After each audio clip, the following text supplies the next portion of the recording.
Welcome to the Cross the Line Podcast. My name is Carlos Smith, and today's episode is sponsored by Faces by Cynthia and Charlene's Home Cooking on 1136 East Blackstock Road. Charlene's Home Cooking is a family restaurant that cooks like grandma with fresh veggies, meats cooked to order. You can do a meat with 2 sides, a meat with 3 sides, or a veggie plate along with sweet tea, Kool-Aid, and lemonade. Cakes, pies, cobbler are also available for dessert. She wants you to feel at home anytime you visit, so make sure you stop by on Monday, Thursday, and Saturday from 11 to 6, and Friday and Sunday from 11 to 7. Everything is fresh and from the heart, and she would love for you to stop by and visit. So thank you to Miss Cynthia for Faces by Cynthia, and also Miss Charlene Davis from Charlene's Home Cooking for sponsoring this episode. Now today, this is a very special episode. First of all, it's good to be back. This is our first time. This is our first interview in actually maybe about 3 months or so. With the virus and everything, it's been slowing things down. But this is also a special episode because you were one of the first interviews that we had. One of my favorite people to talk to, man. When I listen to you, I'm just always inspired. Yeah. And I joke with people when I tell them that I was like, man, when I talk to Ben, I was like, man, I'm ready to quit I just want to quit my job. I tell people that all the time because it's like when you talk to people, and they listen to you, it's like, man, it's like I just want to quit. And I joke about it, but for a sense, it's serious for me because I know that the path that we're on, like it's going to come a time when we have to just part ways. And what we're doing, it's coming. So for everybody that's watching, if you haven't watched the first interview, please go back and do so. But today, my very special guest is Mr. Ben Hall. So how you doing? Man, I'm doing great, man. I really am. Like, I'm just excited about this. Each time somebody's asking me to do anything like this, man, it just gives me more motivation, and it lets me know I'm on the right track. I'm doing something right to be able to sit down and share more of my journey and where I plan to go. Absolutely, and like we were saying off camera, when we did the interview, it's been over about 2.5 years now. But when we first did it, we actually shot this interview at your home. Yeah. And just to see where you're at now, Yeah. it's just that feeling, that process, like you were always saying, it's this journey, man. It's a beautiful journey. Yes, it is. And I enjoy it. Like, man, we came such a long way. Yeah. And it's just like time just flies by. You never know. But man, just kind of talk about how that is from where we were in that point in time when we shot this interview at your home to now you have a storefront. Talk about how that feeling is. It's a great feeling, man. It's a great feeling of satisfaction. Like I said, it means more when you put in the work. Absolutely. You actually put in the work, and you don't necessarily owe nobody anything because you know it was brick by brick that you built where you currently are. So it's a beautiful feeling because I was like, man, I don't think this was even thought of. But the motivation and the inspiration and the boldness to speak it and to believe it was there. Like even though I wasn't in this current shop, you couldn't tell me I wasn't going to get here. Right. And that is kind of the feeling of when you do get here, it just gives you more courage. It gives you more motivation, and you're able to, add another notch like, man, wow, I can do more. I can do that. And it just gives you more motivation, man. It's just, it's a sense of, I don't think there's a point in your life where you feel like you made it. At least not for me. So all of this is just a journey for me. It's a beautiful ride. A lot of ups and downs, but I take them all in the same light, man. And that's what makes it special when you can start at one place, get to another place, and then you're always growing with your journey. So it feels amazing to do the interview at my home, and then to now be in an actual physical location where people can you can bring what you were talking about to life. Absolutely, it's an amazing feeling, and I tell people all the time, man. I was like, I knew from the first time that we spoke on the phone and we conducted that interview, I was like, man, this interview was going to be special because what happened when Dominique gave me a number and I reached out to you. Thank you, Dominique, for making that connection. It was like all I did was just plan on giving you a simple phone call and just setting up the time. But when we spoke, you were just open and genuine, and you were just asking me questions about my goals and what I was trying to do. And the information you were giving me, I said, okay, this is going to be a different interview. This is going to be something. So this is going to be special, man. So that's why I'm just so happy to be here, man. Like I said, it's good to be back. It's like I said, it's amazing that over 2 years, the growth that we both had in the journey. I've seen it. I've seen you process. Grow, and that makes it even special to come back. And we both were at a certain point. So now we're both at another point in our lives, and it just shows how both people can grow. Mhm. It's your choice, like what you're doing and how you take control of things. Absolutely. So how has life, if at all, has changed for Ben since the last point in time? Um, it has changed. Like I'm always full of fire, just to get done what I'm trying to get done. So each day has just been a blessing to get up and go to work for myself. But Hmm. what's more, I guess to put it in perspective, responsibility has changed. Hmm. I've gained more responsibility on my plate. To whom much is given, much is required, and I have to remind myself of that daily because Hmm. sometimes we get caught up in asking for the blessing, but then when it comes and then you realize, man, I didn't ask for all this extra. That's what comes with it. Absolutely. So as you grow in business, like for instance, when I was baking at home, it was just me. I would, if you called and asked for a cake, I would get it done and contact you and go get it to you. Hmm. But now you're in a storefront. So now I have over 6 employees that help navigate that my business for me. We're a Right. team. And that comes with you having to oversee a lot more and you having to delegate duties and somebody may fall short in this area or things may not go directly as planned that day, but you have to stay on course. You have to still keep moving. You have to still keep pushing and roll with the punches. So if I had to sum it up in one word, I would say responsibility in my life has changed with what all I have to be responsible for and navigate being a commercial shop owner and dealing with managing employees and things Absolutely. like that. Do you feel, as a business owner now, you say you have 6 employees. Do you Hmm. feel like it's more pressure for you knowing that people's livelihoods are kind of like depending on you and like you taking care of them? Yeah, it's definitely a lot of pressure, but I call it good pressure. You got to Hmm. realize nothing really worth having is not birthed without pressure. I mean, you look at a Absolutely. diamond, you got to have pressure to get that beautiful diamond. Women like a diamond on a ring. Well, she has to understand the process it takes to birth that diamond. Even with the pearl, a clam holds it and it generates the sand, however that creation is, but even that's put under pressure. I always tell people a beautiful ice sculpture, if you walk in the room and see it, what you didn't see is all the chipping away and all the clanking and all that going on to Right. produce that. Hmm. So it's a good pressure that I need on me to hold me accountable. That's what we Absolutely. need, accountability. So knowing that I have people that work for me, great people, I might add, a great group of people that work for me. I call them my teammates. I don't necessarily say employees, just because they are my teammates. I don't, and I work for them. A lot of people can get that twisted of thinking you have people work for you, but if you don't get in the mindset that you work for them, Hmm. things may not run as smoothly because you can get comfortable, you can get lazy thinking, oh, I got people working for me. No, you are at the head and you got to stay on top of things to make sure everybody else is staying on top of their game. Absolutely. But it's good pressure. I take on that responsibility with pride that somebody is somewhat depending on me to make a living.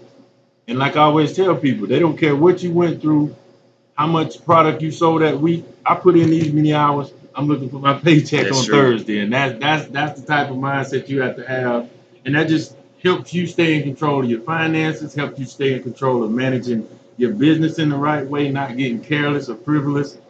You always got them in mind with every move that you make. Absolutely. And like I said, since that last time, so much has changed in the world, even the past 6, 7 months with COVID Uh-huh. taking place. How has that in any way kind of impacted business for you? Man, I would say that's where my faith comes in the biggest part because when storms come or obstacles come, I embrace them. Like I don't Hmm. run from them. So it's like when it came, all I was thinking was, okay, how do I maneuver? I knew first and foremost whatever the government told me to do, I was gonna have to do. But if they didn't tell me I had to close, I didn't see the fact to close. I Right. was like, I'm gonna let the people speak for me. Meaning, if customers are still walking in that door, then we're gonna still serve them proudly. And I'm thankful for that. Ever since this thing is hit, customers have been walking in that door from the day one to now, and that says a lot about us. That says a lot that we have a product that they're willing to support and come out of their house for. Um, it's just special, but you gotta. That's why I tell people you gotta work on your brain because life is a journey and things are Mm. always gonna happen. Opposition Absolutely. is always coming, but if you have a big enough purpose and a big enough why, it don't matter if it's COVID, whatever. If I'm still above ground, I'm gonna keep pushing. It's just that simple. I'm not gonna bow down to anything that comes against me. Absolutely. That is so true. And like you said, it's like it's so much that you can take from it. Like a lot of people look at the negative, but you try to focus on the positive. Yeah. And one of the things for me that kind of was a good thing with COVID. Of course, you don't like to see people pass away Yeah. from this virus, but Yeah. it's like it gave everybody a chance, take a moment in time to just be still and like Oh focus man. on what's like really important because like I said, material things that's all it is, just material things. But life is more precious, and then the time that you have to spend with your family. But for you, what was one of the biggest lessons you learned during this time? Like, Since COVID? or is it just you said the positive side? Positive side. Well, the positive side, like you said, I think there's a reason for everything, man. I'm a firm believer in that. And like you said, you don't want to see people pass away and people that have lost loved ones in this time. My heart goes out to them. I'm not saying it's okay and get over it. What I'm saying is, if you look at nature, and that's why I study nature, everything has to happen. It's just like when you see trees and the leaves fall off of them in a certain time of year. That has to happen. Absolutely. In order for that certain things to pollinate, the ecosystem, it's certain animals that have to regulate other animals. The circle of life has to happen. And I think when you get a better understanding of life and your faith is in the right place, even when catastrophic things or events like COVID happen, you still stay mentally strong and understand that, hey, this is a part of life. This has to happen. You know what I mean? Death is something that we all got to face. So whether it's during this time or next year or 10 years from now, it's coming to you. Absolutely. And I'm not saying like we should wish for it and just wait till it comes. I'm saying understand the laws of life, understand how life works, and it'll give you a better understanding when life hits you. And I try to tell people that life is going to continue to happen, things are going to come against you. So I think the biggest lesson that I learned from COVID was just, and continue to learn from COVID, is patience. Because you're going to be put in positions where you have no control. Right. And how do you navigate when you absolutely have no control?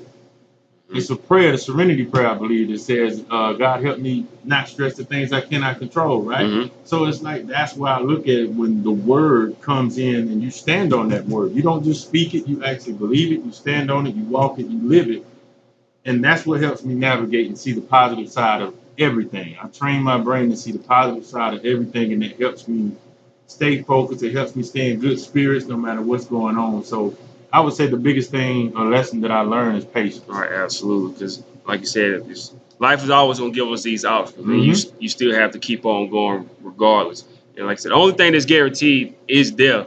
And it kind of ties into my next question. I remember I always tell people this piece of advice that you told us during that first interview. And I know I keep bringing it up because that first interview was so special that it was great. And one of the things that you said that I always tell people is you can't get out of life alive.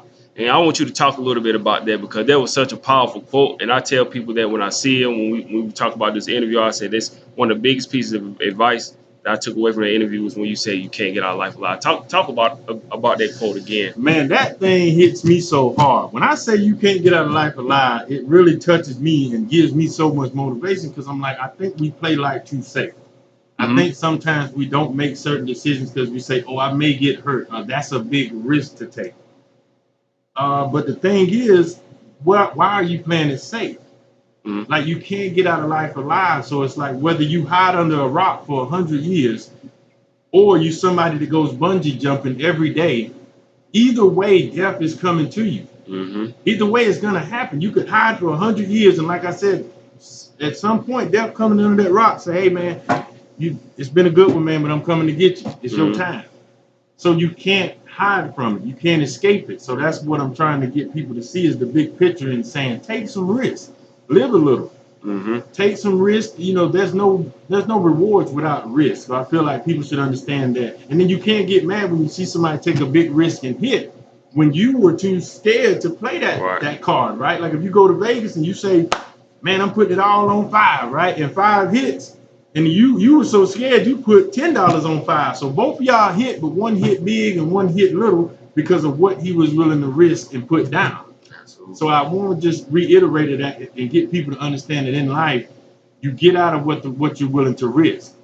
And, you know, when I quit my job, like I said, I was willing to risk big. You know, a lot of things I didn't have in place, but I was like, I want something major out of life. I want to do something big with my life. So that comes with me jumping all in.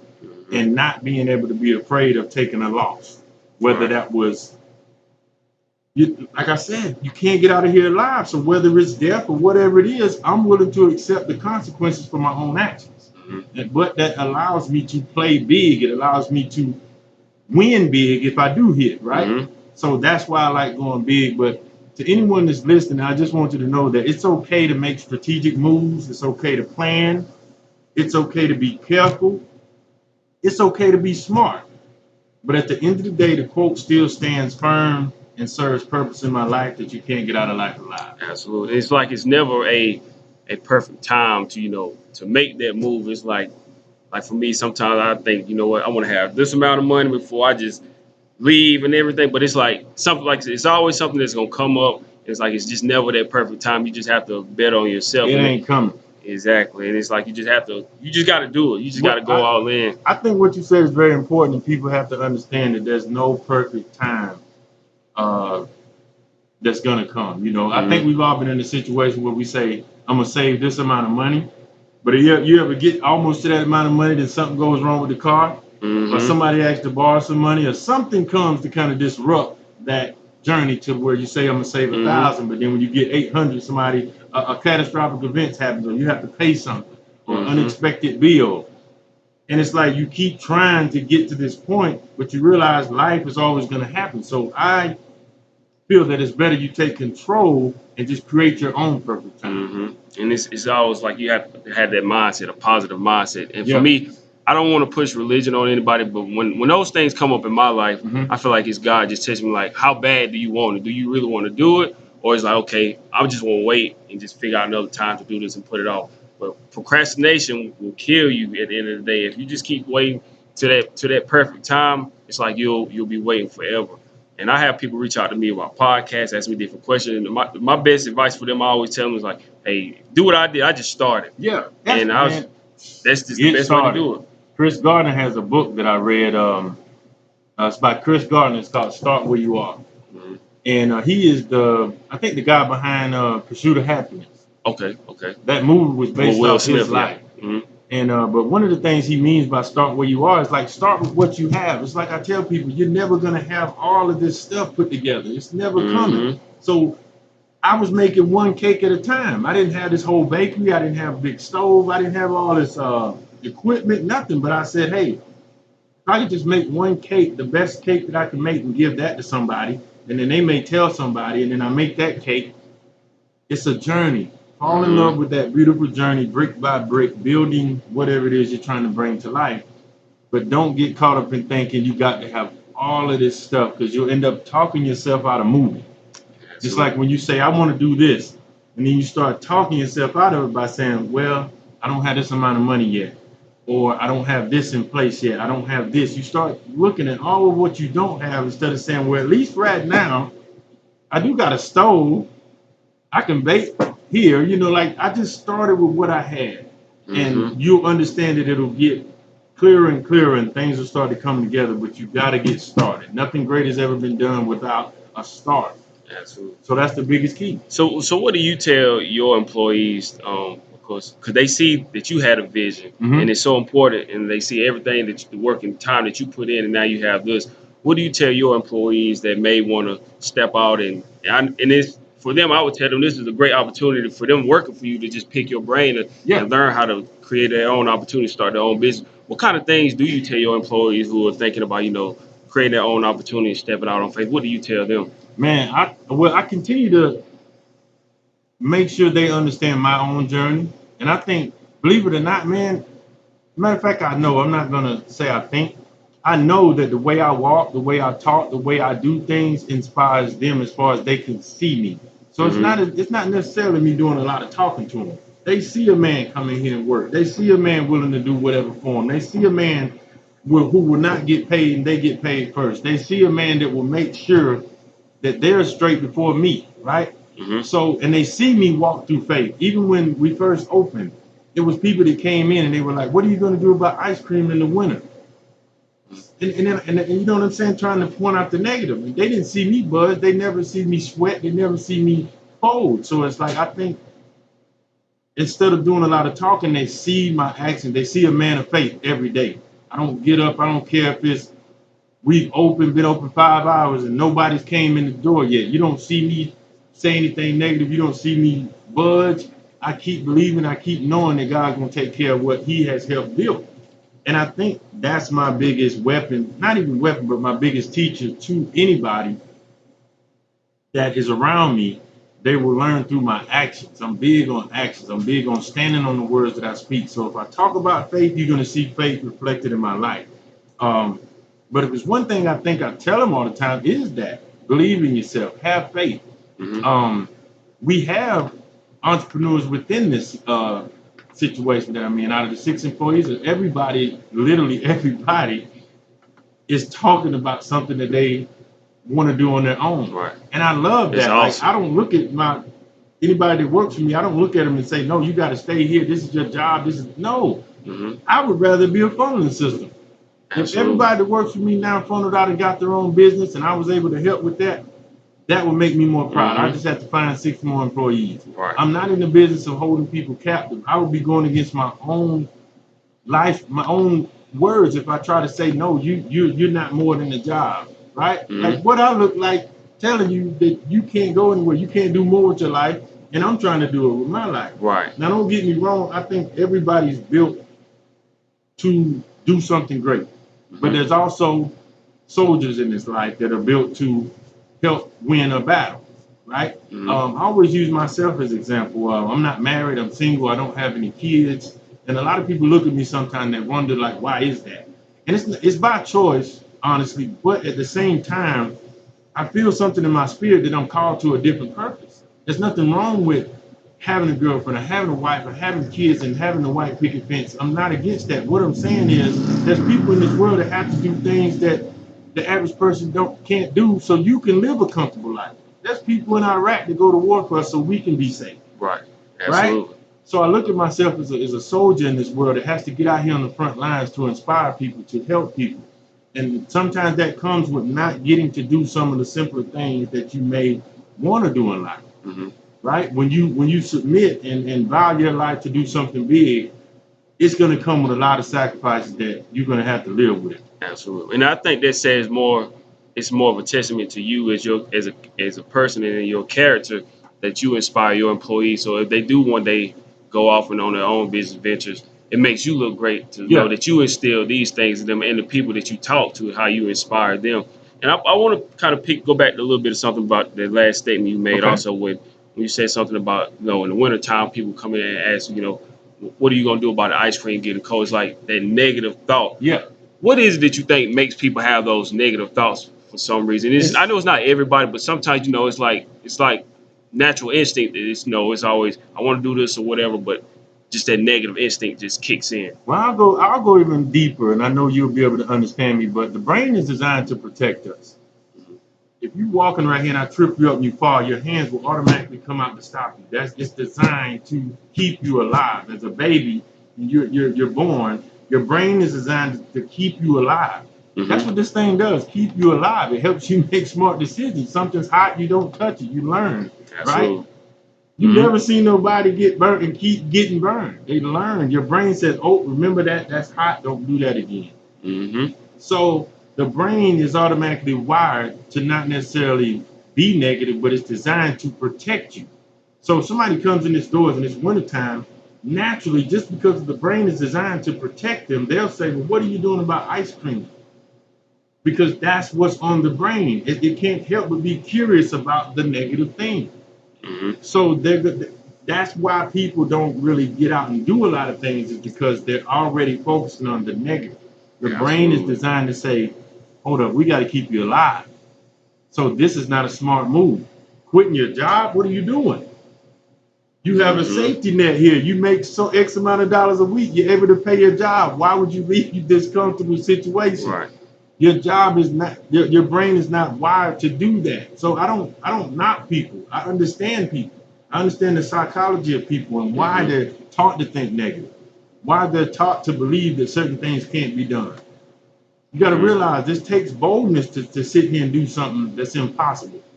A lot of technology, a lot of things that we use and have fun with couldn't have been created without somebody having the guts to say, I think I can do this. Mm-hmm. Out of 20 people saying, I mean, a million people saying you can't, somebody still has to be crazy enough to say, yes, I can. Mm-hmm. I just believe that this can happen.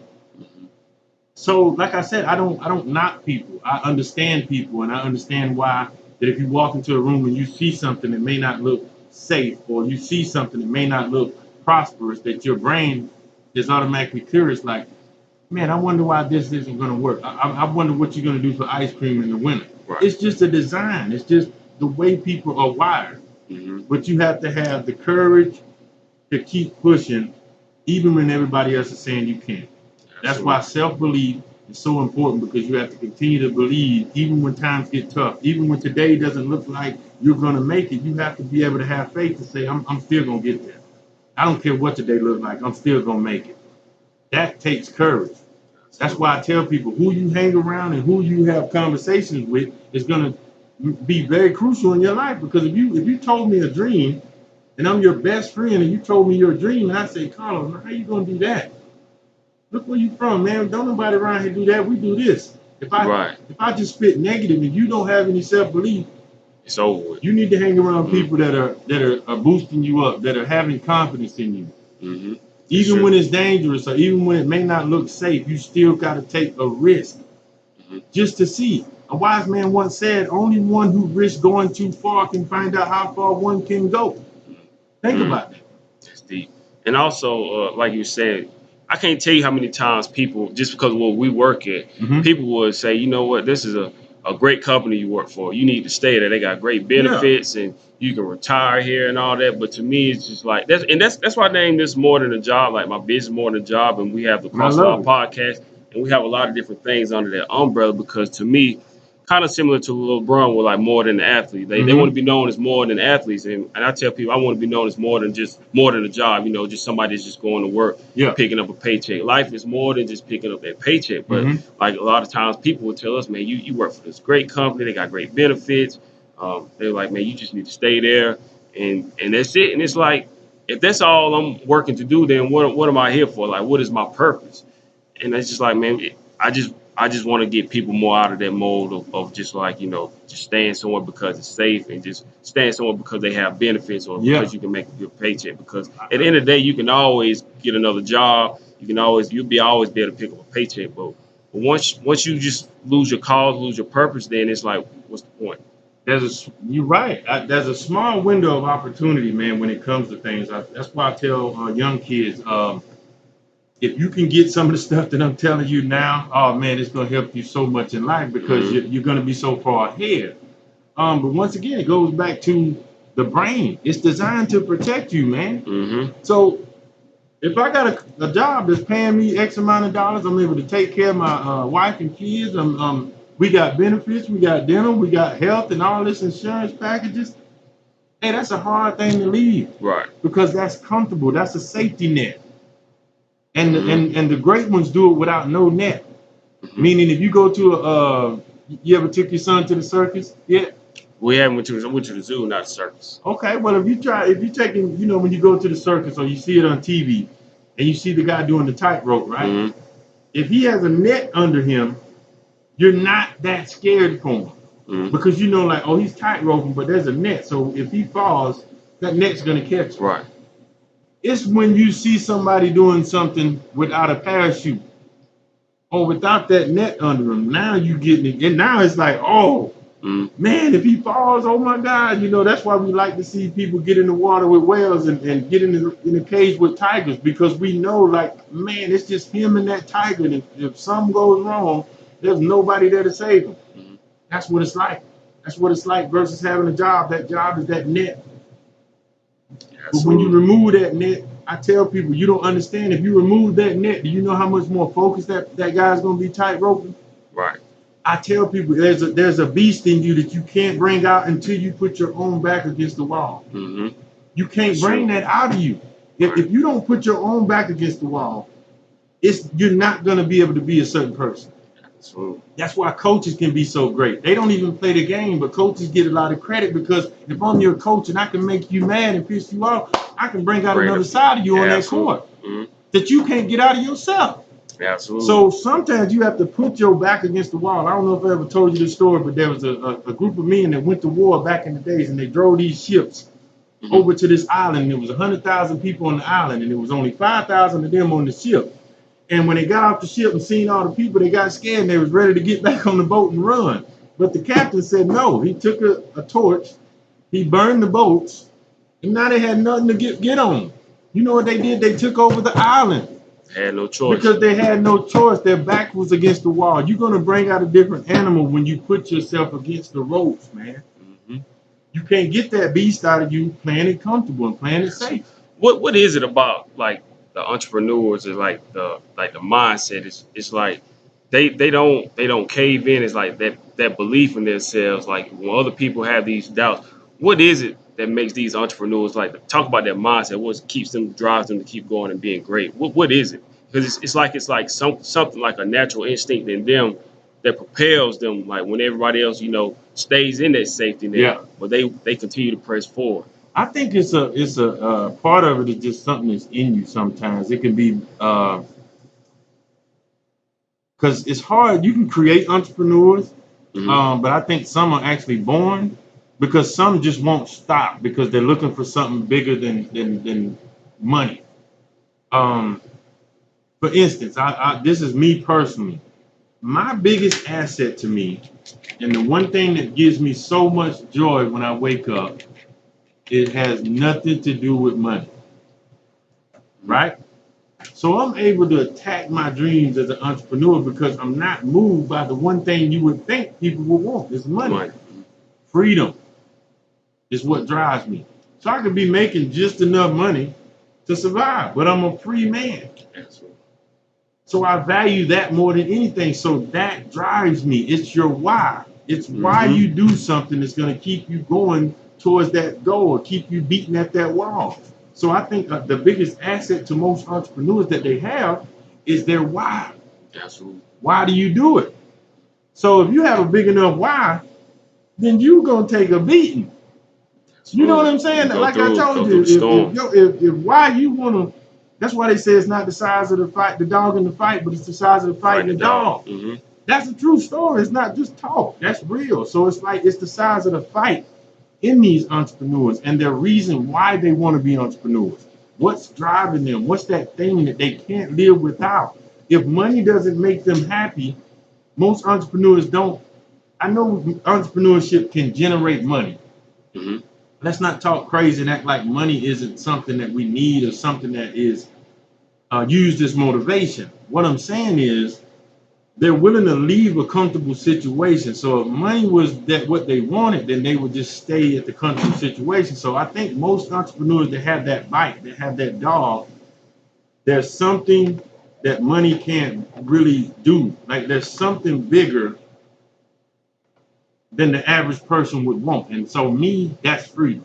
Right. The freedom to go serve my community, the freedom to go speak to schools and churches at my own will, the freedom to have my shop closed on a Monday and me and you doing this interview and not one person can stop that. Not one person can say, hey man, you can't do this today.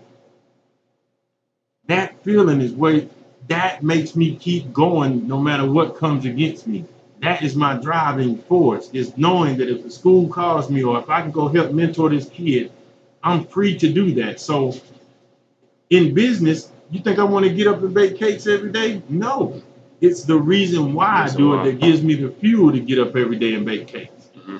So it's not necessarily what I'm doing, it's why I'm doing it that keeps me going. Right, and it's kind of tied into what I was going to ask you because I remember when I came one time to visit you in the past, and it was this lady came. We were sitting down talking, and this lady came in, and she was just basically saying like, "You're blessed, and you must love what you're doing because you have your own business." Yeah. And you kind of like saying it's like talking about just basically answered it like that freedom that it gave you to do what you want to do.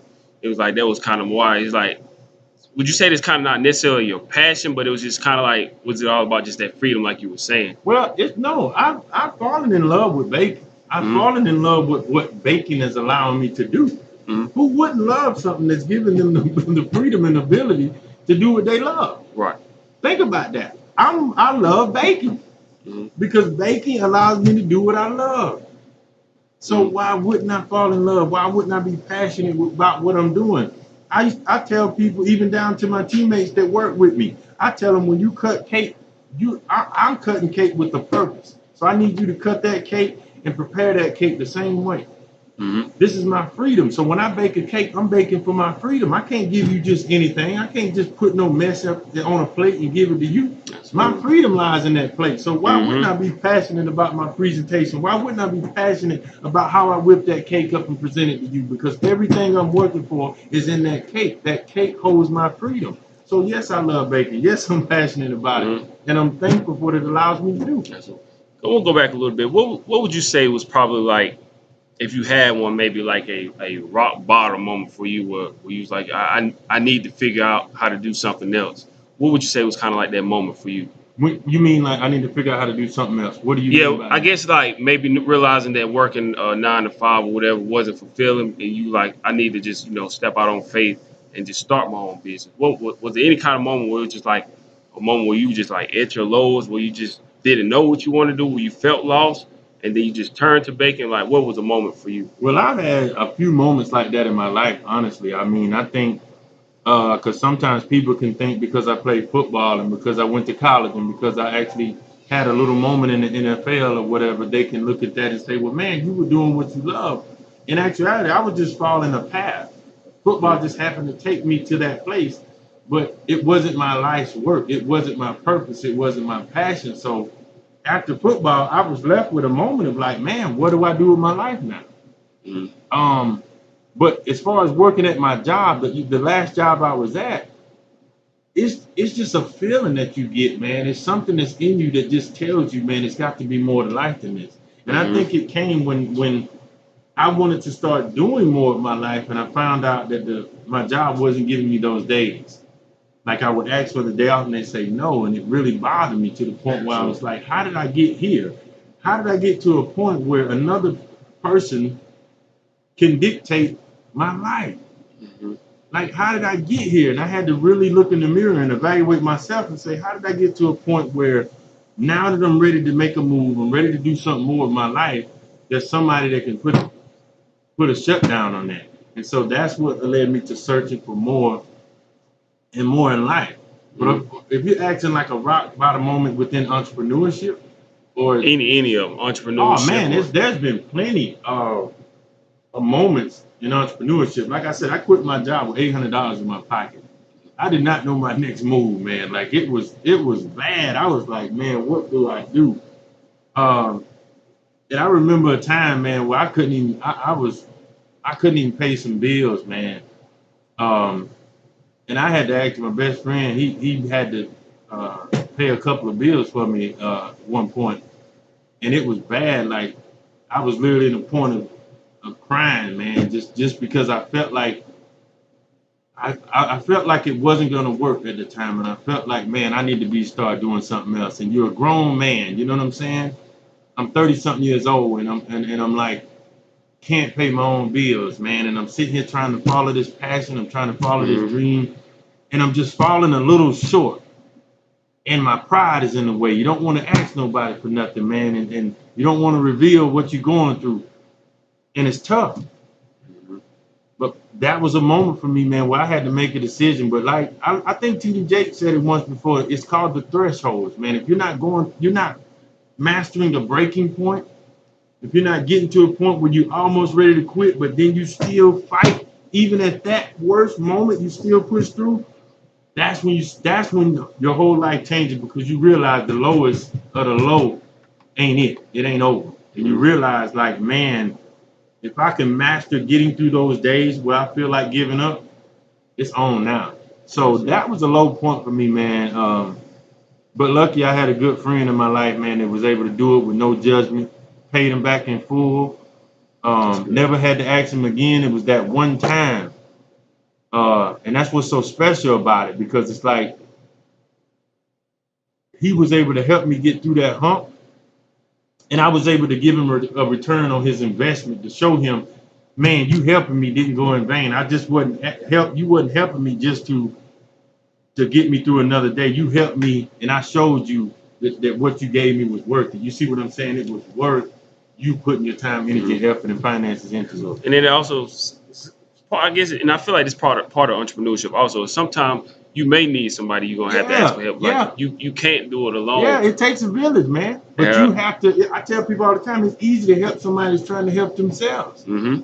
If I That's see you true. trying and I see you just like if you walking home and you climbing this big old hill and I ride past you and it's hot and it's the middle of the day, I'm gonna stop because I'm like, man, this person obviously is moving, trying to go somewhere. Mm-hmm. But if you see somebody sitting down on the side of the road, you don't feel so compelled to help Help. because it's like if they're sitting down, they may be in a comfortable spot. They may not want to move. They may not be trying to get nowhere. But if somebody's actually walking, you think, oh, they got somewhere to be, or they trying to get somewhere. So let me see if I can help them get to that spot they're trying to get to. Mm-hmm. So if you're moving and you're making progress, it's easy for somebody on the outside to look in and say, hey, I'm gonna reach out and help that person. It's just like if you had a foundation and you were helping less fortunate kids or something. Didn't you give out some school supplies Yeah, and we stuff? gave away some school supplies, book bags, some gift cards to buy shoes. Think about that. Absolutely. That's special. Somebody sees you giving out book bags and gift cards. So who's to say this year somebody doesn't say, man, I saw what you did last year, man. Here's $500 towards you giving away book bags this year because I see what you're doing.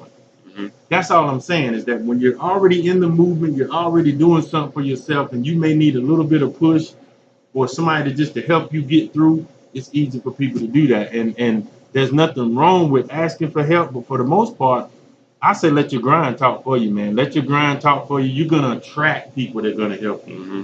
I mean, you're gonna attract them because All somebody's gonna be traction. like, Carlos, man, you always doing an interview. You always doing this, man. I thought you could use this.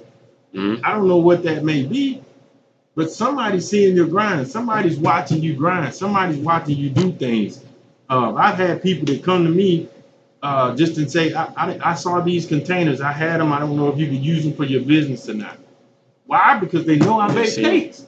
They know I'm on the scene enough to know that's what he does. So if I see something pertaining to cakes that I may be able to help, I know who to give it to because they are on the ground with cakes. Absolutely, and that just made me think about what we're doing now in Union on Tuesdays. We have something called Union It's Time We Talk, and it's basically about having a discussion on how we can fix our community and focusing on the positive instead of negative. That's what's And up my, right my there, barber, man. he actually presented the idea to me. He knows the work that I'm doing, Thank you. and he thought high enough for me. He said, "Man, I think you're a great speaker, and Thank you. I would love for you to come be the moderator of this panel that I put together." So we've been doing it.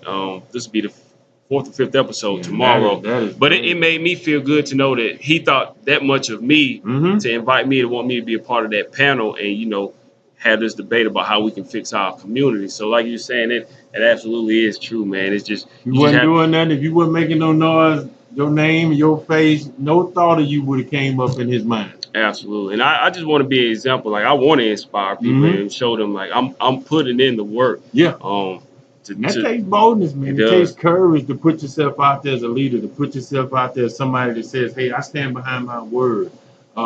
That's why I think and be, you got to be careful what you're doing out here because you are a leader. You're in a leadership position. That comes with a lot of backlash if you're out here doing the wrong thing. So you have to think. And you have to be bold enough to speak things and bold enough to say, hey, this is what I'm doing. Hey, I'm going to do this. But that draws people to you, man, when you're able to speak and walk with such confidence. Absolutely. Like you just saying, speak about that because you just like you telling us off camera, and then you just said it again about speaking the power of your words and speaking about things. Talk to people about how important it is to like the power of your words. 'Cause I remember when you were telling me like just when we were talking about planning this interview, Yeah. I was like, man, I'm trying to transition from leaving my job to doing this full time. And you said don't try. You say yeah, I am. I'm in that I'm transitioning. I am going to do it. Yeah. Like just talk to people about the power of your words. Man, one thing, we talked about the first book I read that really helped me see what I was doing wrong as far as speaking, and that was Rich Dad Poor Dad.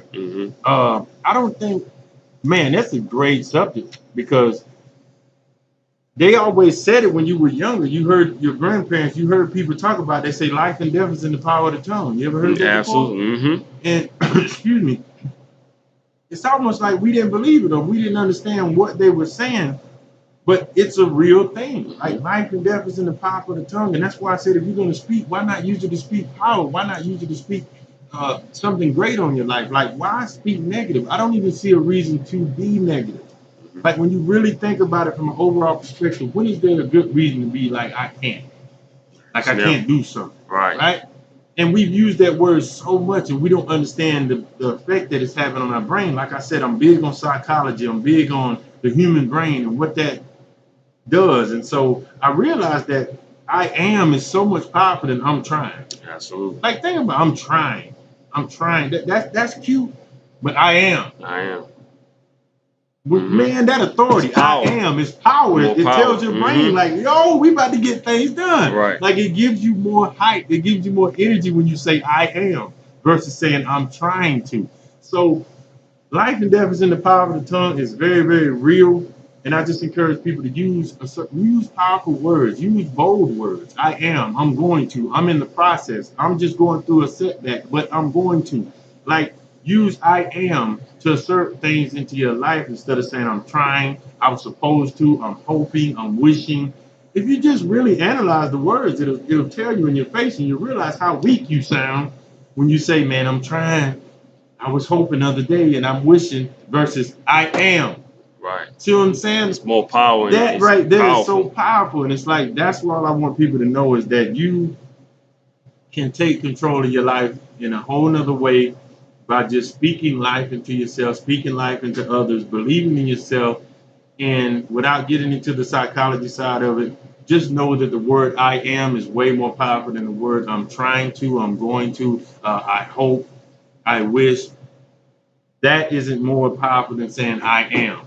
Right. And speaking it into existence means there's nothing wrong with, Muhammad Ali was the best at it, I think, when he was just saying I am the greatest, when he was speaking that beforehand. And the fact that he was bold enough to speak it gave his brain the energy and actions to go out there and put it into action in the ring. Mm-hmm. So, like I said, when we did this interview 2 years ago and I was able to speak like, yo, I am.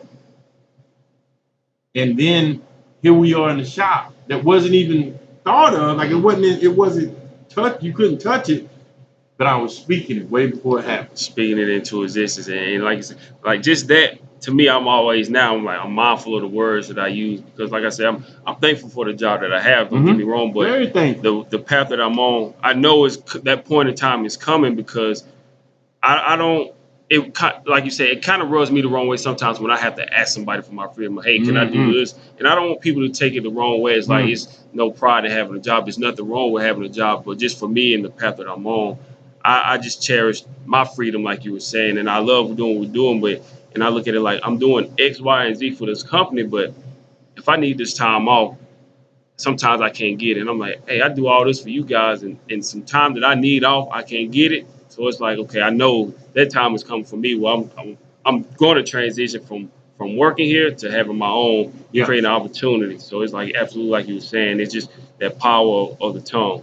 But something else I want to talk to you about also with entrepreneurship. Sometimes I feel like, and Dr. Nika White, she alluded to this when I interviewed her a couple of years ago. It's like the sense of like isolation sometimes. Like when you're on this journey, like you feel so alone, and at times I feel the same way. It's just like sometimes I feel like maybe well, it's my vision and everybody may not see what I'm trying to build. And sometimes I feel like a little down on myself. Sometimes I feel like, man, I look at my friends they're buying homes and they're getting married and everything. I'm like, man, sometimes I think to myself, am I really doing the right thing? Because I love what I'm doing. But I'm just like, man, my friends, they're doing all these great things as well. And I'm like, sometimes I just feel like I'm alone on this journey, but I know I have to do it because of what I want to do in life. And like, I feel like I just have this great purpose, and they do as well. But it's like sometimes that isolation is just something about the isolation that entrepreneurs should speak to that. Isolation is needed. It's gonna be your best friend. I always say, man, so you can hear God clearly, and so you can hear your inner thoughts clearly, so you can hear where you're trying to go, man. You gotta be isolated. Isolation has to become your best friend, because you're gonna be in a lonely world. You gotta realize what you're talking about here. You're looking at 3% of the world that do what we do. 3%. When you look at that number, you're not supposed to look to your left and right and find somebody that understand your mind. Right. You would love to, but not everybody's gonna understand that because it's like when I was working a job, nobody understood me wanting to leave. Mm-hmm. I didn't have nobody to talk to, so I had to turn to books. I had to do a lot of reading. I had to do a lot of self-evaluation. I had to realize that the world owes you nothing. Nobody owes you nothing, but yet the world is there for the taking to do whatever you want to do. Mm-hmm. So I had to become isolated so I can start believing in myself more, so I can start hearing God's voice when He speaks, so I can start hearing everything that I need to hear, so I can see things that I didn't see before. It brings a lot of light to your life when you go into isolation. Mm-hmm. You start to understand a lot of things that you can do without. I really didn't need all of that. I really didn't need, you know what I mean? And you start to really get in tune with who you are. Isolation has been my best friend. It still is, man. I love my peace. I love being alone. I love taking trips by myself. I love staying in touch with me. Mm-hmm. So isolation is going to be your best friend because you're going to start to realize that people around you are not going to understand what you're trying to do. I always tell people it's not the world's problem to understand your vision. It's your problem to bring that vision to life and help them understand what you were trying to get them to see. You know what I mean? It's like if I'm sitting here talking about something all the time, it wasn't until the sign goes up and people are able to ride by and see Big Ben's Desserts now, and they see the vision come to life. Now they understand why I didn't go out and party. Now they understand why I didn't have a girlfriend and all this stuff. Like now you see why I was isolated and what I was spending my time doing. I was trying to bring something to life that took a lot of work and man hours to manifest. So people are not going to understand. That's just the problem. You're going to have a lot of people that maybe start saying, man, Carlos has changed. He's not the same. He don't do the same things no more. He don't go over here and hoop with us no more. He don't do this. That's because you got to get to a space where you can understand. Man, it's such a mental battle.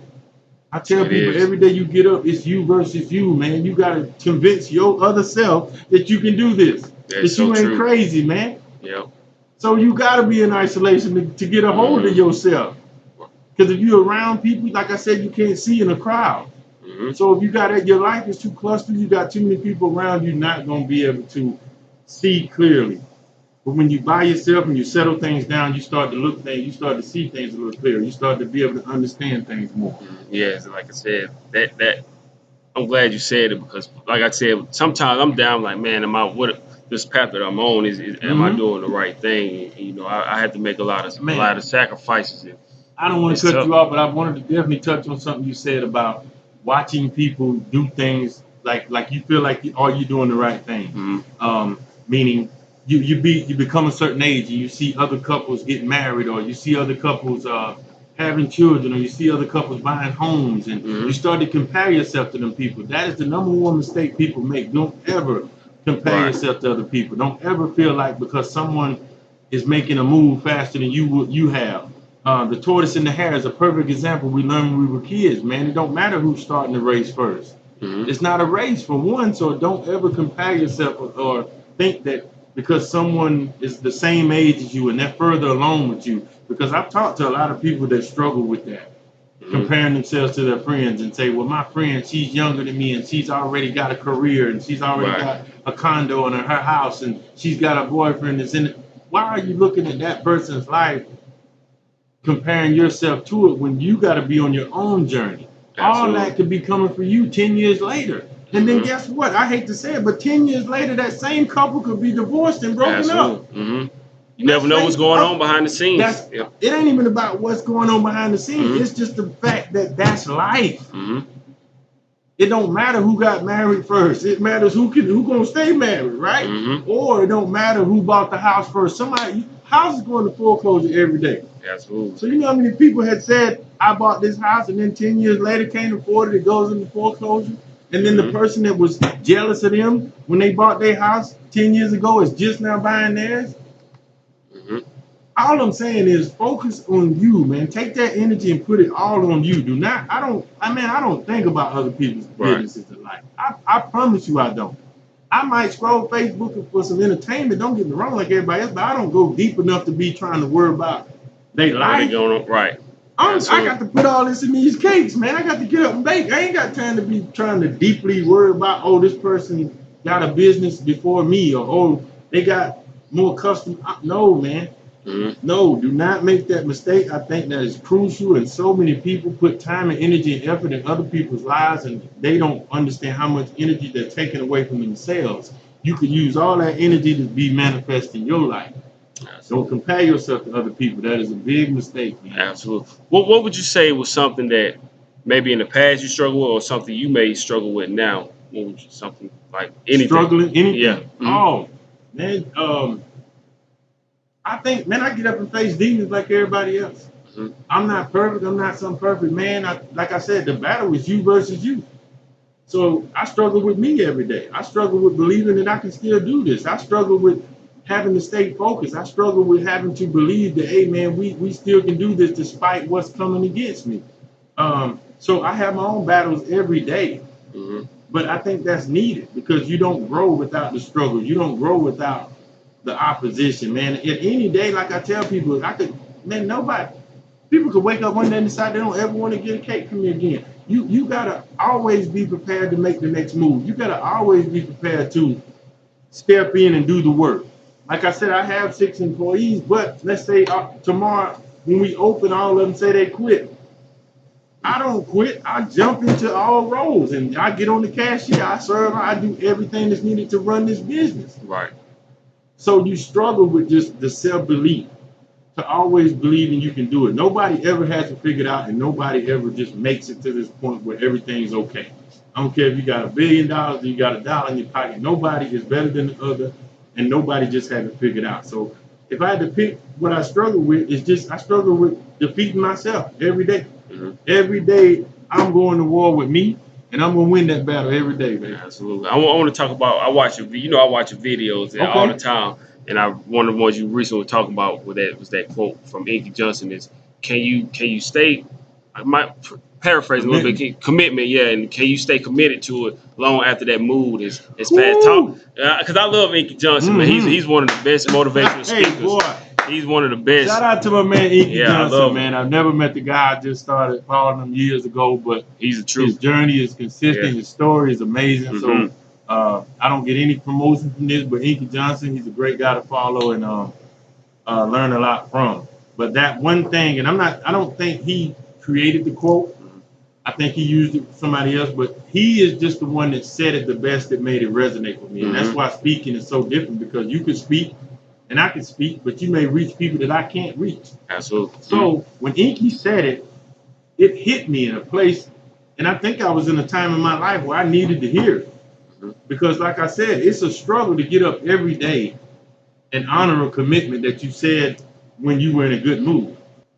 That's just like relationships and marriages. You may get married and you on that altar and you like, baby, I love you, and tears coming down your eyes and y'all so emotional and everybody's wrapped up in the pictures and it looks good and you say, baby, I do, and we married, but then you got to go home to that house by yourself with just her.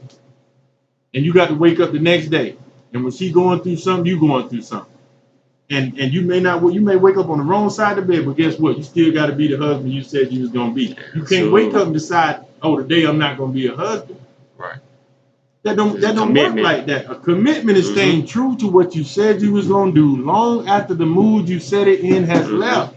And I know for a fact, everybody has been through that. I use an example of how I remember one of my friends needed help moving. And he was over to the house and he was like, man, I don't know how I got to get this stuff moved in the morning. I said, man, I'll help you, man, because we sit back chilling and having a good time. So I'm like, man, I'll help you, man, no problem. The next morning comes, I literally wake up tired as I don't know what. I'm like, I'm already thinking in my head what to tell him to make an excuse. I'm in bed like, man, what am I going to say? I'm sick or something. And then something hit me. It was just like, man, get your butt up and go help him move like you said you was going to do. Right. And so that's when you're ready to be successful. When you're ready to weed out all the opposition that's going to come against you. When you're ready to stay committed, because every day is not going to look the same. Every day ain't going to be sunshine and rainbows. And you still got to get up with that same fight. You still got to get up. I don't feel like getting up and baking every day, like I said, but my commitment to what I said I was going to do helps me get out of that slump and get in that kitchen and make it happen, because that's what I said I'm going to do. I'm committed to my community. I'm committed to the kids that need to hear me speak one day. I may have not been there, but if I stop doing what I'm doing, have to go back to getting a job, and then I'm on someone else's time frame, and then somebody says, "Hey, can you come speak to these kids?" and I have to say no because I dropped the ball when I was free. So it's staying true to what you said you was gonna do long after the mood you set it in has left. I think if we can master being committed and staying committed to what we say we're gonna do, the possibilities are endless to what we can achieve in life. Absolutely. I think I see it all the time, like with social media, people like say with these jobs, they hate this job, I'm gonna quit, I'm leaving. And then sometimes when I know a lot of times when I go out, like, man, I don't feel like doing this today, and Yeah. I'm like, I have to do something to change my circumstances. And I Uh-huh. was like, I feel like if you'll get to a point where when you're tired of what you're going through, like it don't matter, it's no matter what it is, no matter your circumstances, like you'll do whatever it is to get out of those circumstances. So, Glad and you I know a said lot of that. times, like you said, you may feel like that in that moment, but how are you going to feel later on? Like a lot of times when you get off work, you may be like, you know what, let me go home, get a little snack and lay down and relax. Mm-hmm. And then when you get back comfortable again, you're like, I think I'll be all right. The next day come, you may feel that way. Once you get back to work again, you're Yeah. frustrated, you want to quit. You get back home, and the same thing, you just get relaxed, you're back in your comfort zone again. And it's Yeah. just like, you know what? You just don't never you never push You gotta yourself be up. tired. Tired, Absolutely. tired. Like you gotta be so Mm-hmm. tired that you no longer complain, you do something about it. Mm-hmm. Ain't no more just tired for the moment. Because you're right, that's big that you brought Mm-hmm. that up because a lot of people will just get tired for that day. Yep. Or they'll get tired, like you said, go home and sleep it off and wake up and forget about it. Yep. No, you gotta be so tired to Mm-hmm. where I'm doing something about it. Ain't no going back. Mm-hmm. Ain't no just being tired for a day and uh, you know, put a little pacifier in your mouth, then you go back to the same old way. You got to be tired to the point where it forces you to change and do something different. Absolutely. We got a few more questions and we'll get ready to wrap it up. And we also Okay. have a special announcement also Okay. that we want to do. But for people that want to change their life and live the life that they want to live, what would you tell them to do? Just I mean, to, it's up to them. You know, they have to do it for themselves. But like if they say, hey Ben, I really want to do this, and I'm not happy that the path that I'm on right now with my life, like mhm. or work or whatever it is. What should I do? What kind of advice would you give? Man, um, that's tough because I'm more of a tell it like it is, man. So it's hard for me to kind of just how can I put it? Like I can't. I feel like if you're really tired or you really want to make change, you have to take control. Like you can't just be talking about it anymore. But I would tell the average person is don't be afraid to start small. Mm-hmm. And I think when we say we want to make changes in our life or we want to do something different, we get scared because we think we have to make this big drastic change. Like we think, oh, you gotta quit your job. I ain't ready to quit my job yet. Okay, don't quit your job yet. But at least when you get off your job, do something that's helping you get out of the job. Right. Or like I always tell them, work the job, don't let the job work you. Meaning if you work in the job, then I'm gonna work that job to go buy the equipment that I need, right? So if I wanted to be a videographer and I ain't got a camera, oh, I need to put in some overtime this week so I can go buy this camera. Then I'm gonna put in some more overtime to go buy the stand for it, right? So that's the definition of working the job, not letting it work you. Absolutely. Another thing is just like I said, start small. Don't be afraid to take baby steps. If you're working harder on the job than you're working on yourself, that's going to be an issue. Absolutely. So if you're willing to work Absolutely. 8 hours on the job, you should be willing to work 9 hours on yourself. And what I mean by Absolutely. work on yourself, meaning self-investment, reading, learning yourself, or doing that thing that you want to do with whatever craft that is. So if I was cutting grass and I work first shift, I would get up in the morning and go to my job. But then I would go cut grass till sun goes down. Like Mm-hmm. you're gonna be working on getting out of the job just as hard as you're working on the job. So I think it's just a matter of starting small. I think that'll help people get a better understanding of what I'm trying to say is start small, take baby steps, just whatever you do, don't stop moving. Absolutely. What would you say is the number one question people will often ask you when they come here and speak to you or want to pick your brain? What would you say is something they ask you quite often? I think they always just surprised at why am I baking? Like what got me into baking? You know what I'm saying? I Mhm. think that's the more curious thing. And when you come in and you see football stuff on the wall and stuff like that, you're thinking to yourself, well, how does a football player go from football to bacon? And it's really simple. It's just I was willing to do whatever it took to get the life that I'm on. And it's Mhm. not like I'm just basically saying bacon showed its face. Right. Bacon showed itself as an opportunity. Like I said, it could have been Big Ben's window washing. It could have been Big Ben's landscaping. It could have been Big Ben's trash pickup. It was an opportunity that showed its face, and I was like, okay, I'm willing to work hard at this particular thing. So let's say people paying $100 a day for you to pick up their trash out their yard. I'm just throwing it out there. Well, my pride is set aside. I go pick up the trash. You're paying $100 a day. I go get me 10 yards a day. That's $1,000 a day. Making Mhm. $30,000 a month picking up trash. Like it gives me the finances and the freedom. Mhm. So Absolutely. I think they're curious about what made me transition to bacon, and like I always tell them, it was the opportunity. I didn't know how to bake. I didn't know anything about it, but I could make this banana pudding. Um, and through that banana pudding, people enjoyed it, and through that, they started challenging me to do other things. Like the demand came for cake. So through the banana pudding, people were like, "Well, do you bake cakes? Can you make a red velvet?" Mhm.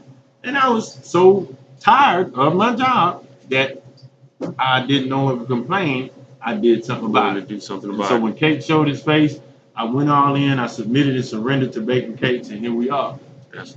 As somebody who played one of the top players in high school, and you go to college and you Hmm. play at the highest level of the pros, and you come back home and you work a 9 to 5, Hmm. and then you start your own business, Yeah. would you consider yourself somewhat of like the American dream, as somebody who went to the highest level of the pros, you work like the average person, and then create your own opportunity? Would you consider yourself like the American dream? Um, Actually, I would. Um, because I feel like the American dream is just being able to take control of your life. Hmm. I feel like we live in America where a person can literally be walking on the street one day and they can hit the lottery for $10 million. I Hmm. feel like we live an American dream because someone could once again be on the street and sing in a video and it goes viral and you get a record deal. I feel like Absolutely. you could live the American dream because someone could be working a 9 to 5 like I was, feel that they deserve and want more out of life, and then start their own business and go be successful at that. That is the American dream. I don't think Absolutely. the American dream necessarily means rich. I think the American dream just means you are able to take control of your life and turn it into the life you want it to be. That's the American dream. Like you're living the life you saw for yourself. Hmm. That's why I always ask the average person, what's your vision for yourself? Like, write that down on paper. What does that look like? Like, what does success look like for you? Because success is different for different Yep. people. It's You all could be a subjective. successful stay-at-home mom, like you really could. Like, you could be a successful garbage man. Like, you could be success in anything. Success doesn't have a price number on it. I think we can get mixed up by thinking, oh, so and so signed a $400 million contract, and we say, oh, that person's successful. But they could be a horrible husband, horrible dad, Hmm. That's but true. we labeling them this success. Success. But they could have all the money in the world, but they could be a horrible person. Hmm. I don't think that's successful in my book.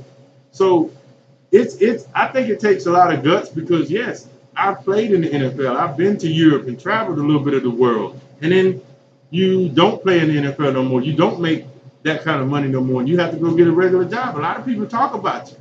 A lot of people Hmm. make it seem like, oh, you're a failure. You're a has-been. A lot of people say a lot of things about you, and they don't even know you. Exactly. Luckily, I do not care. I've never cared about what people thought. So I was able to take control of my life by not caring. I'm Hmm. humble enough to go work a 9 to 5. I'm humble enough to scoop dog poop out of somebody's yard if they're gonna pay me. I don't do. I'm telling you, like Right. I'm in it to win it. I do Absolutely. not care what other people think. If you gonna pay me to scoop up dog poop and I can turn that into a business, guess what? Big Ben's poop scooper. That's what it's gonna be. Absolutely. I don't care what you're talking about, man. Like, Right. oh, you used to play in the NFL and now you scooping dog poop. That's what I do now. Hmm. Like, I just feel like if people get out of their head what they other people think, they would be more successful. They would make better decisions for themselves because they wouldn't be concerned about what somebody else is going to say or what somebody Absolutely. else is going to think. And that can be a big asset to you when you just take control and do what you feel is right for you So yes, I consider the American dream being able to go from the highest to the low, and then also take your power back and go do whatever you feel that makes you happy. Absolutely. As we get ready to wind down, last time we did this close towards the end of the interview, we talked about books. I'm like a book geek. Uh-huh. I love books. Like since Yeah. that last time we talked, man, I just have a stack of books. And sometimes I wrote an article, I posted on my website of books that I would recommend for Hmm. people. And like I buy books, I post them so people will see what I'm reading, Yeah. to see what's inspiring Hmm. me. But what are some books that you would recommend for people to read? Man, my list ain't changed. Mm. I've read a lot of books, man, but when I tell you it's certain ones that hit you, man, and that was Rich Dad Poor Dad being that. Still love that book. It's not number one. Think and Grow Rich by Napoleon Hill Mhm. is hands down the number one book I've ever read for me. Mm. And the reason being is because it tells you on top of the book when you buy it, it says this book could be worth $1 million to you. It tells you on the top. And I never forget the first day I looked at it, I said, man, like, what do they mean? Ain't no money in here. These pages are gonna turn into dollars. But when I started reading, I understood what it was saying, and it's so much knowledge. I mean, it covers every single aspect that you could think of. And I think people get caught up in us talking about, like, they want book recommendations, and I get that. I really do. Mhm. But I'm here to say that it doesn't matter what you read if you're not in a place to receive what you read. That's true. Because you could read I've told people about Think and Grow Rich. And then I've seen them again, and I've said, did you read the book? Oh, yeah, it was good. It didn't change your And life. that was it. Yeah. It didn't inspire you. So everybody's not going to get the same Mhm. information. So it don't matter what book you tell me to read. I Mhm. got to be in a place to receive the information that's in the book. Absolutely. Think about that. So no, I'm not taking away from the list or anything. I'm just saying that the books that had the most impact on me out of all that I read Mhm. was Think and Grow Rich, Rich Dad Poor Dad, Yeah. Greater by Stephen Furtick. Um, and that's because it's a story of just burning the boats. It's a story of becoming greater. It's a story of Mhm. believing that just because I pay my tithes, live next door, and treat my neighbor nice, then I'm a good Christian, that's okay. No, you can do more. Mhm. You can be greater. I'm just here to get people to get out of mediocrity. Stop being okay with being mediocre. Stop being okay with just being satisfied and just enough to pay your bills. Like, you don't have to live like that. Mhm. There's more to life than just what you see. I always tell people, if somebody told you if you scared to leave your comfort zone, but somebody said, hey, I got a job for you in California, it's paying $1 million a day, but you're gonna have to move out to California. Some people turn that down because they so scared of leaving this small town. Yeah. It's true. So I'm telling you that you can't blame the world. It's you. When you change, your life change. If you get better, your life will get better. It's that simple. Absolutely. One of the books I'll tell you, and you may have read it already. It was so good that I Mhm. actually bought an ebook. And normally I like to buy books that I can have on hand, but it was a book that I read earlier this year. Probably one of my favorite books I read this year. Mhm. It was called The Monk Who Sold His Ferrari. Mm. And man, it was powerful because basically it was about finding your purpose. It was I about this love lawyer. He was just like very successful. He had everything, the money, the car. He was married and everything, but and he was like the most popular lawyer.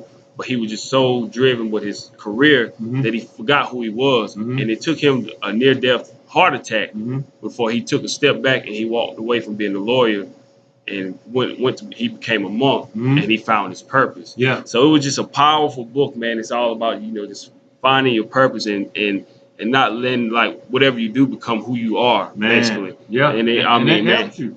yeah, absolutely. It was one of the best books that I read this year. I would tell anybody. But like you said, you have to be willing to To receive it. receive what you're Absolutely. reading. And because I think literally, I don't think there's a good book or a bad book out there. I think it's what you do. You know that you can watch a movie. I know you done seen it. You watched a movie that you hadn't seen in 10 years, and you go back and watch it, and you see something different in the movie you never saw.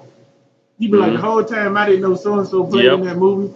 That's because Absolutely. you have to repeatedly give things a chance. You're not. You got to be in a position to see something different. It's the same movie. You just noticing different things. So I just encourage people that when they start to pick up books, that they're in a position. See, I went looking for books. Books Mhm. didn't have to find me. I specifically went to the library, this bookstore in Greenville. I never forget it. The day I bought both of them. Mhm. And I took a picture that's on my Instagram, and I love going back through my Instagram to see the days that I made certain decisions. But I went to go look for those books. I was in a place in my life where I was so tired of my current living situation that I said, it's got to be more than this. Let me go look for something. I went to the library, bought Think and Grow Rich, and bought Rich Dad Poor Dad. Rich Dad Poor Dad was a book that I had heard about for years on years, but never picked it up and read it. I always heard about it, never read it. So I said, why not start here?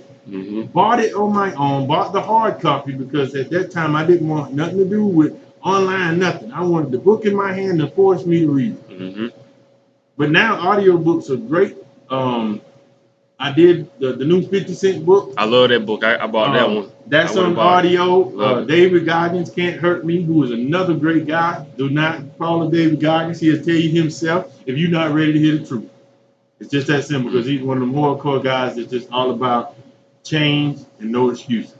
And I love him for that because he's helped me a lot with just cutting out a lot of the fluff, a lot of the excuses, a lot of the things that we tell ourselves to hold us back. But I went looking for him. So like I said, there's 1,000,001 great books. I mean, it is like, I try to recommend books when I can, don't get me wrong, but I had to take a step back and realize I can recommend 1,000,000 books, man, but if people not in a space to receive it, they're not going to take it the right way. And I can honestly say that because my mom introduced me to the book called The Secret, which also changed my life. But when I tell you my mom gave it to me too early in my life, the book looked like Chinese to me.